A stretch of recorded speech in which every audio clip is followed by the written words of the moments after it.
The Finance Bill 2018 was passed yesterday. You saw the drama in the August House, and many are still speaking about it. But of importance is the repercussions of what happened, and also what we saw of the leaders that represent the different constituents in the country. Now, to delve more into it, in studio with me, Arnold Maliba, political analyst. I have Miriam Obara from Siasa Place, and of course Gabriel Muthuma, political analyst. Guys, a lot of questions coming out of this, a lot of observations too. I'll start off with Arnold. The president has already assented to this bill and it's now law. Are you surprised by how fast this was done? No. First of all, I'm not surprised by how it played out and even the signing, because this is not the first time we've seen this drama play out, what I call legislative banditry. We did the same with security laws. Yes. So if anyone ever thought that a procedure in parliament and just following process is not important, when we did the security laws, it was always coming back to bite. So everything played out perfectly, and even the members of parliament who showed up yesterday trying to protest, the bus had already left. And it just goes to speak to probably our members of parliament understanding the standing orders, understanding the process of the house. Probably they need a serious refresher course. Okay, Miriam, just watching our members of parliament act out the way they did, and essentially at the end of the day, the Finance Bill 2018 actually passed. Your thoughts? My thoughts yesterday just showed us what a circus it was in parliament, and also it goes to show that there is bad leadership in place, because I feel like the taxing a country, you can't tax a country into prosperity. So this is going to hurt the mwananchi to the pocket. Okay. So let us not celebrate the 8%, because that 8% is going to cost us. All right, as somebody said, look at it as a reduction, not a reduction from 16%, but an increase from 0%. Yeah. Now, Gabriel, we saw Mapambano, we saw all sorts of theatrics. Do you think this was genuine or just playing to the public gallery? Actually, I'll go with the latter. And I do this, with full realization of what Arnold has just talked about with these two bills, one the security bill and this other one, which is the finance bill, which actually now is law. But you see, when you looked at the security bill earlier on, I mean, the house was it was a violent house, as you may remember. But again, those two houses were it was more like on party lines. Jubilee were seriously supporting that bill, and then CORD by that time, they were really violently opposing that bill. But you see, again, Gladys, what many people didn't know is what were the nitty-gritties of the security bill. We thought, me and you actually thought somebody would be listening to our phones. You remember, we thought, things would go haywire. Really, nothing like that happened. So I think there was also another ionus of understanding. What are these bills about? The question I should be having, yes, these people are playing to the public gallery. Do they even understand what we are talking about when it comes to serious our fiscal policies? Do they understand? And I think that's where the rain will start between us. Okay, now definitely breaking down, as you're mentioning, Gabriel, there's a lot more that comes with this finance bill, and I think it's just now dawning on Kenyans what just happened. I mean, Arnold, think about the 12% excess duty that will be charged on all mobile phones. That's one of the things. The other thing is that the price of kerosene is about to go up. I mean, when they were going into this house, was that really their agenda, or was this just saving political face? To start with, the president ensured that he never touched CDF and the Affirmative Action Fund. So by doing that, then he already had spoken to them in the language they understand, to be bribed and to feel comfortable. I am not looking at the 8%. I'm looking at what the Americans will call distributed lethality, especially in the military language. That we moved not just 8%, we are moving from 0 to 8, and then the remaining 8 is distributed elsewhere. So it's not going anywhere. There's nothing to smile to. We've moved it to bank transactions, to mobile money. It's not like the president moved it away. To think of it in hindsight, I'm thinking probably 16% was just okay, because they've now moved it elsewhere, and we are going to see little ripple ripples here and there on the money front, on the mobile money transfer front, and so many other smaller ones that the president has actually just brought in. And if you look at it very well, he's actually going to get slightly much more than he would have gotten with the 16% on fuel alone. So, the saddest part of this thing is that two people who are not members of parliament are actually controlling parliament. One of them sits at Capitol Hill and another one resides along State House Road. Okay. The two people away from parliament who are not members are calling shots. So, and I know people are making noise that probably we needed an opposition. You do not need an opposition if you have got a functional parliament. And the parliamentarians who are showing up now, because the whole essence of representation is that it is our voice. So we do not need an organized opposition to do that. The very essence of a parliament is to speak for Mwananchi. The reason we call them Mjumbe is that we are giving them a message to go and deliver. So when one like Ichungwa shows up and tells us that their work is to come and tell us the truth, which truth is he telling us? Does he understand what he's really there for?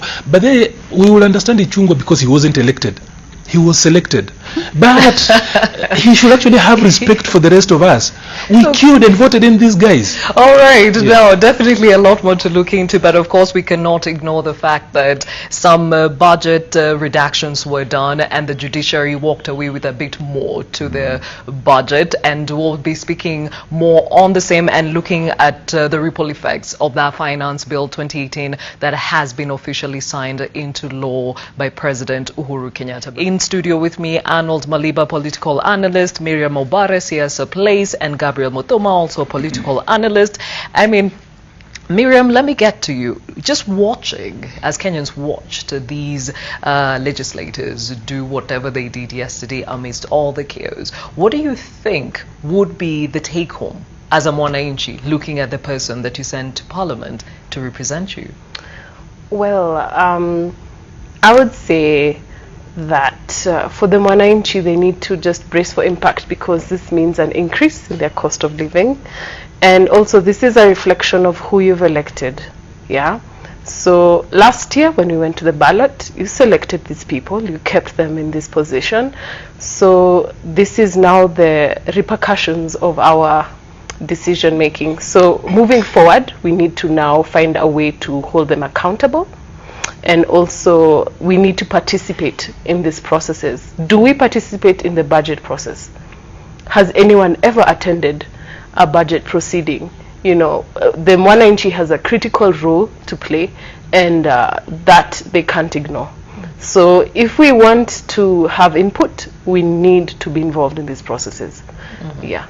Gabriel, of course there are those who are not particularly against the Finance Bill 2018. Right. Actually, we picked a few vox pops across the country, and some were saying, let it go, let it pass as early as morning, because they actually support the president on this. So I guess the question would be, would this budget or this finance bill have gotten better than it is?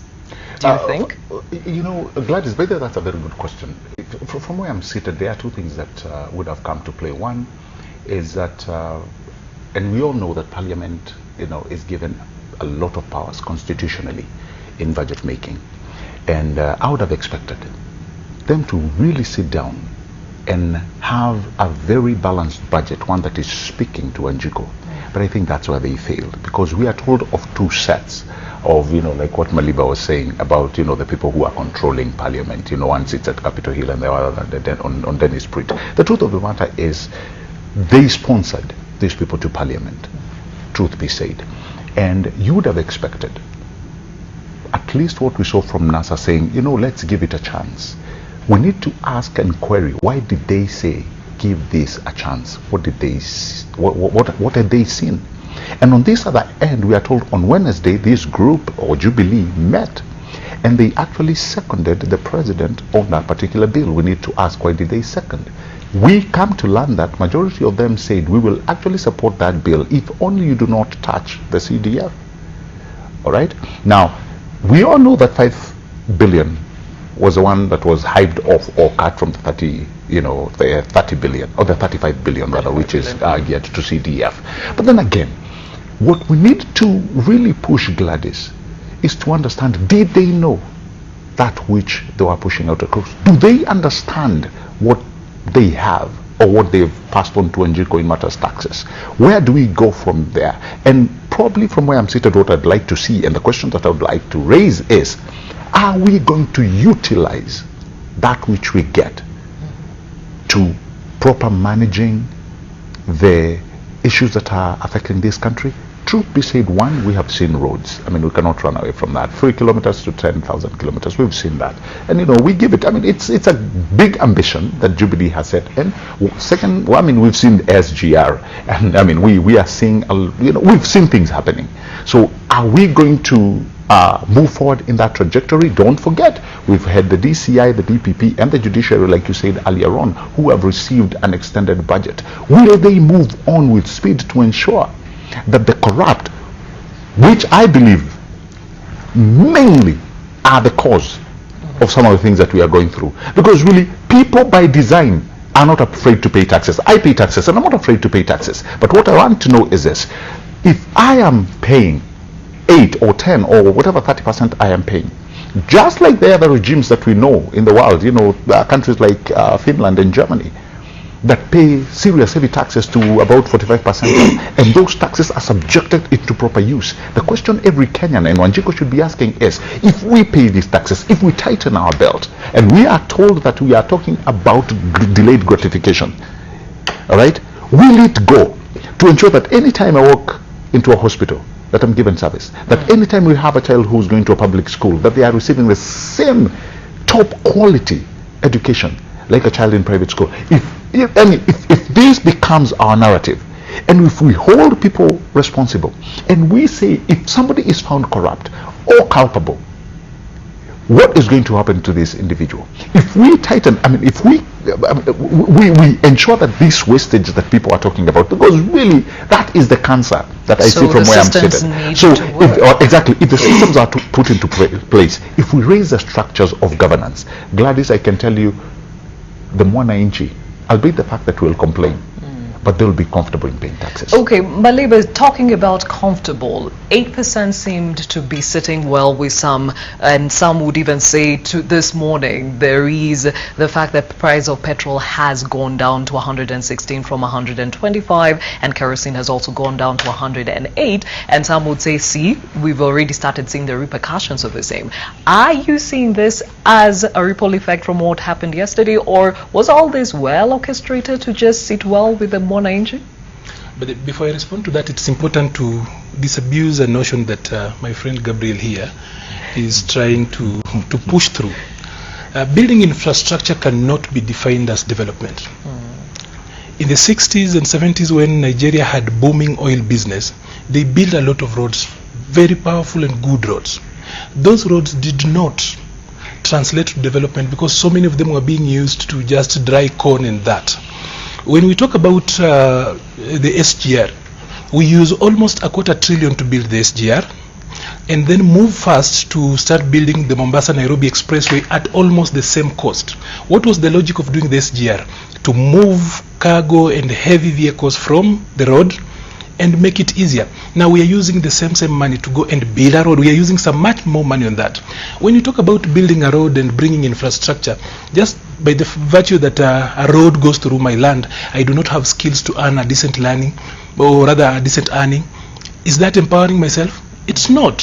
When we empower speculators of land and others, that does not translate to development. There's another aspect to development, the social and human development. The indices around that are not being talked about. So going back to where the question you asked, you find that Kenyans have been so abused that we are suffering from what you would call Stockholm syndrome. We fall in love with the people who have harassed us, the people who have abducted us. So somebody has moved you from 0 to 16. He threatens you with 16, then brings you back to 8, and then you say this is better. When you had none of that, then he distributes the remaining 8 to so many other places, including a new 1.5% on your salary for something called housing, and then he forces your boss to also contribute 1.5. That is a 3%. Introducing 10 new taxes on the same, and then people feel like it's okay. It's not okay. We have been used to being abused to the fact that when the abuser shows up with a newspaper or some meat, you feel like, well, it's much better. And I think that is so wrong, because that's not how we are going to grow. That's not how you can develop even a country. I mean, I guess then the question we should be asking ourselves is, how did we get here, Miriam? If you look at the budget last year, they spent, it was 2.6 trillion, and this year it's 3 trillion. So they want KRA to raise 1.7 billion this year, and they raised 1.4 last year. So that's a big increase. And you see, taxes is part of, how they earn revenue, but it's not the only way they can earn revenue. They need to look at other avenues to earn this revenue. There's fees, there's the prices, like they have fines, there's state property, so they have to look at alternative means in ways where they don't have to hurt the Monanchi. So are you saying they're looking for the easy way out of this? They're looking for the easy way out, and also I feel like there are loopholes in these systems of theirs in terms of how can we account for the money that they spend. I feel like they spend too much money. If you look at the allowances for the MPs, and that's just the MPs, there's more, in the government. So they have a lot of allowances, sitting allowances. Why can't they reduce these salaries? We have ghost workers. Why can't they reduce this money so that it can reflect? Then again, we look at corruption. We're also here because of corruption. So if we reduce, we need to find a way to keep control of corruption. People need to get angry. We need to participate. I feel I can't stress this more enough, because if we don't control corruption, next year we'll hear it's 4 trillion.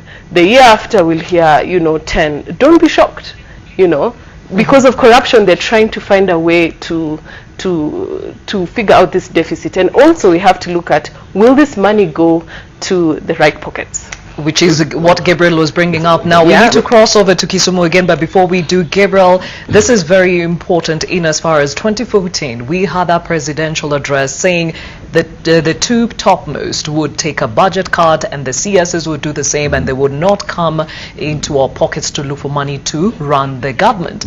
Some say with time you've got to be realistic. Some things change. Is this what we're dealing with, the reality?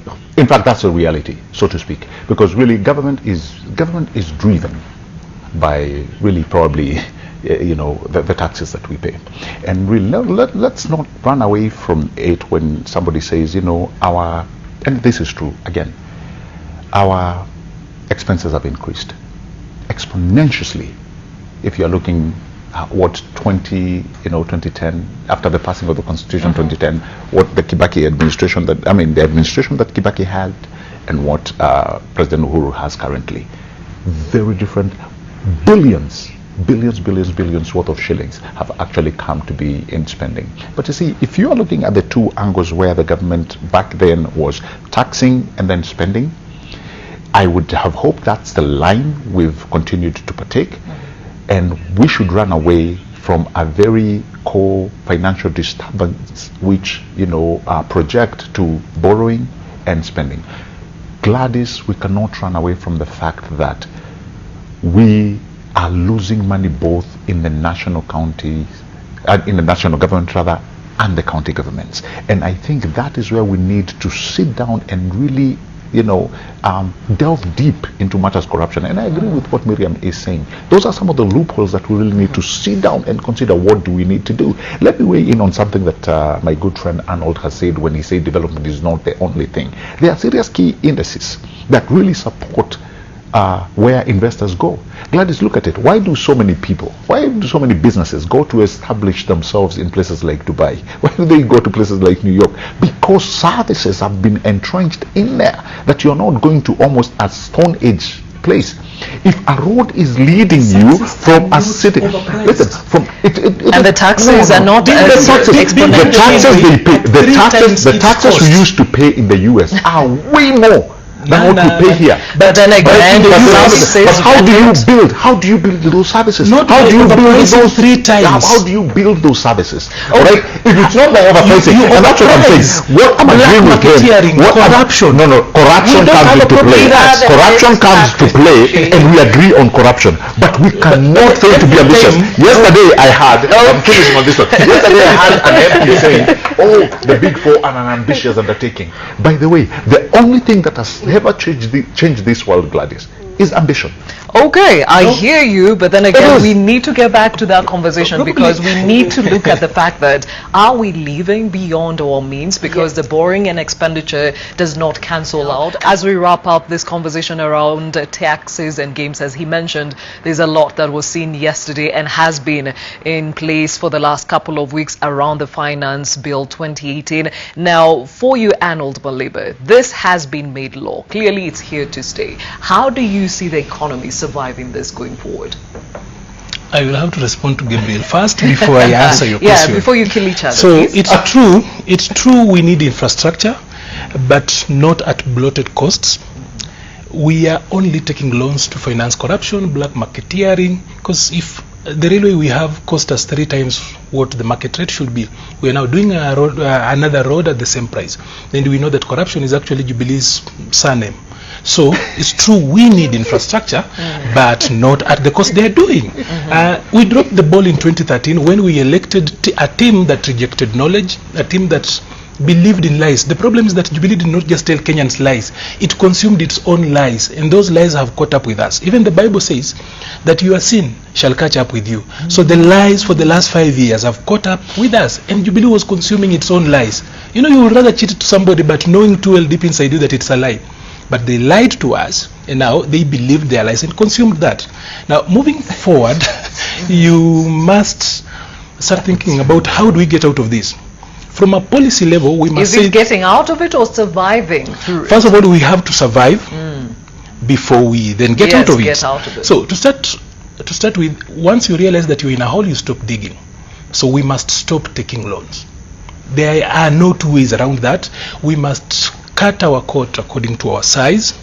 We must live within our means, and we must stop stealing, because at the moment we are in a place where we borrow and steal. We, like I said earlier on, we take loans just to support corruption and black marketeering. A little bit of something that has been on its own end. And you know, just as I come to the end before bringing in Miriam, history and statistics show that every time there is a robbery, the people involved need money urgently. Taxation is like shearing sheep. You stop when you get to the skin. What is happening is not shearing, it's skinning. And when you skin, it means you have killed the animal, so you can no longer get the wool. So why is the president robbing us? There is somebody who has put a gun on his head. You know, we know what the president is and how he is and the person he is. When you tax beyond what is necessary, that is just legalized robbery. So why is the president robbing us? Somebody somewhere has put a gun on his head. We need to find out. When we look at root cause analysis, what really is the reason that the president is becoming a gangster and just doesn't really care? We pass laws through fiat. The president is actually legislating through fiat. He is no longer the executive. He has now turned himself into a legislator, and he doesn't care about members of parliament. But members of parliament should stop running with the hares and hunting with the hounds. That's what they were doing yesterday, and it doesn't work. Well said. Now, Miriam, he has talked about maybe somebody having a gun to the president's head. Others would say he has nothing to lose. It's his last final term and is just focused on the legacy he'll leave behind. Your thoughts? I would say moving forward for economy, we need to really, we are broke. The country is broke, and we need to cap our spending. So government procurement really needs to start searching for the best deals, you know, in terms of expenditure. do we really need to spend that much? I mean, if you look at what the MPs' allowances are, it's alarming. If you look at their health allowance, you know, they get a 10 million inpatient, they get a 300,000 Kenya shilling outpatient, 150,000 maternity. That being said, they have drinking and food allowances, they have housing allowances, travel insurance, office allowances, you know. How can we cut down on these expenditures? You know, is it really necessary for them to have it? Is it really? I mean, health insurance, yes, I understand health insurance, but some of these allowances are necessary, especially when you look at the MP's sitting allowances, right? They get 10,000 committee, 10,000 plenary, and 10,000 commissions. You see, all these sugar boards and all that, are we recovering the money, or are we spending more money to recover it? Can we focus on the bigger picture? Either we recover the money, we freeze these assets. How are we going to get this money that's been stolen? Corruption is a big key player in why the budget has reached this far. If we don't watch out next year, like I said, it will reach 4 trillion. So again, can we cut down on expenditures? That is very key. Why do they have a car allowance of 7 million? 5 million car grant, 2 million mileage monthly, 365k maintenance monthly. That's a lot of money. I mean, we are traveling. I mean, the normal Wananchi is using a bus, but they have 7 million personal loan. To actually get into this, but Parliament is only 30 billion, including all that she has actually said. That is the expenditure. Yeah, we have got a provincial administration that should not be here. We are buying new guns for the police, 100,000 new guns, moving away from AK and G3. Are they not working? Why are we buying unnecessary expenditure? Unnecessary expenditure. We are buying new planes. I mean, 30 billion is not pocket change. It is still a huge number, but it's a huge number. And when we they want go to come down by 500 billion, a half a trillion. When you talk about 30 billion that Parliament costs, we are running away from the elephant, the executive. Now, Gabriel, I think at this point, even as Arnold and Miriam point on the fact that we need to cut on expenditure, we are pointing fingers on the same legislators that we watched yesterday do all the theatrics they did in Parliament. The question is, would they go back to look into themselves and see how they can save the Mwananchi who they were saying wanapambana for? First of all, on the administration thing, I agree with Arnold, you know, and also what Miriam has said. There are so many loopholes that we need to seal. So many loopholes that we need to seal. But again, like what you've said, the question that we should be asking: when did these parliamentarians speak for Wanjiku? Because they've really played us. You know, the day we expected them to rise up and protect Wanjiku was when we were talking about things like the sugar report. They watered that down, and we were told, I mean, $100 were being 10,000 shillings, a mere 10,000 shillings. They were getting that in envelopes in Parliament. So, to me, actually, they were playing so to the gallery. And I'm sorry to say this, because if they really meant well for Wanjiku, we should have actually started somewhere. And where is this somewhere? This somewhere is to say, you know what, we are actually some of the most, I mean, well paid. When you look at the indexes that we see globally, our legislators are some of the well paid people in the world. So really, if you're trying to talk on behalf of Wanjiku, you'd have said, you know what, skin me on this one. And why do I need this? Because I need you to see what I'm doing for you. And that would mean, whether it's parks or salaries, you know, knowing where this country is going, you know, you said, you know what, I take that. But now you're talking even about 1.7 billion going to pay for ex-MPs. Who are we cheating to? Are we still representing Wanjiku? I don't think so. But anyway, coming to the issues of corruption, where I think we all agree here, and with you as well, because I know you brought this up several times, is that we need to be serious of where this country is going. Again, people don't fail to pay taxes because they don't want to. If we tell them, Wanjiku, listen, yes, this is delayed gratification. Think of it as when you're sending your child to school. You do not expect to reap the benefits right there. Think of it when you're planting. You give it time and you give yourself the patience that you're required. You go in there to ensure that this or whatever you're planting will come up and you'll be able to harvest. That is the kind of mentality that we should employ. So it is by saying that once we accept to inject these funds, 10 years, 20 years from now, we will see the fruits of that. And again, as we speak about growing our economy, as we speak about the country creating wealth, yes, we keep talking about the diaspora remittances. Yes, they are doing a lot, but that's not what we need to edge on. As we pay taxes, yes, let us remember that, yes, we are giving this money out, but we need to see these services, and at the end of the day, probably those are the questions we need to be pointing out to Parliament. We say, sit down, you guys, and give us a balanced budget. Let us know that what you're doing is making sense with us and for us. But if it's something that you're just playing to the gallery, guess what? You can only play that for a few days. Only so long. Now, Arnold, I know you want to react to him, but even as we close, maybe just a clarion call in as far as going forward is concerned, because many are saying what we're seeing right now is also a repercussion of that handshake between President Uhuru Kenyatta and ODM leader Raila Odinga. What do you think? Number one, you do not need an opposition when you have parliament. I said that earlier on. So the handshake is not to blame. Two, you cannot absolve the president of this mess. It is the president who comes up with the agenda of what he wants to achieve and asks his technical people, including Rotich, and tell them, this is my big four. Look for money and fund this. So we cannot blame Rotich and blame parliament and not point the finger at the president. So from wherever we are, everybody is to blame. But we must come back home and say that we have seen our enemy and he is us.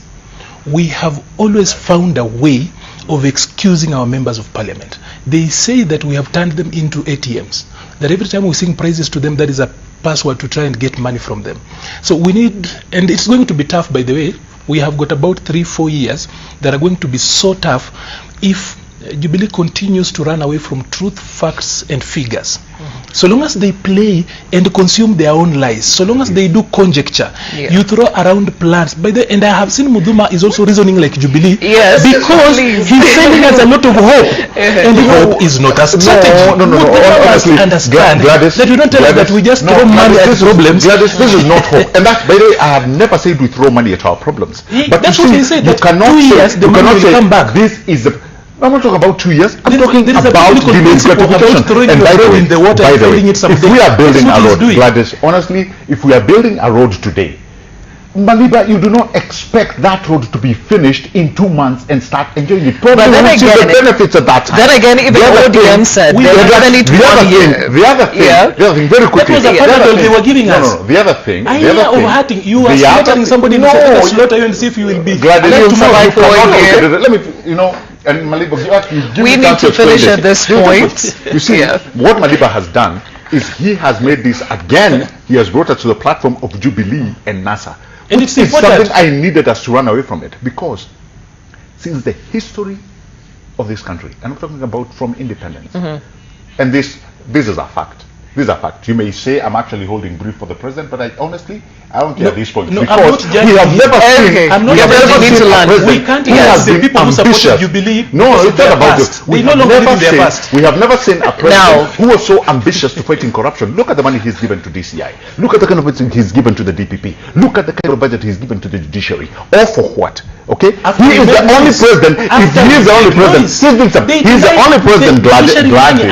Now, Gabriel and at the end of the day, right now, we're talking about an 8% increase in the fuel tax. So for you, Miriam, I think this is a part you need to speak on behalf of the Mwananchi, and of course probably a clarion call to the leaders going forward. Definitely.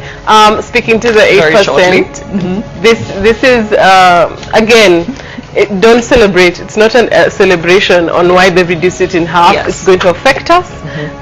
We just need, they need to cut back on the expenses. I think that has been emphasized enough, and it was a great discussion just touching on the repercussions of the same and how the country will be expected to survive going forward if those leaders actually take this seriously going forward. A lot more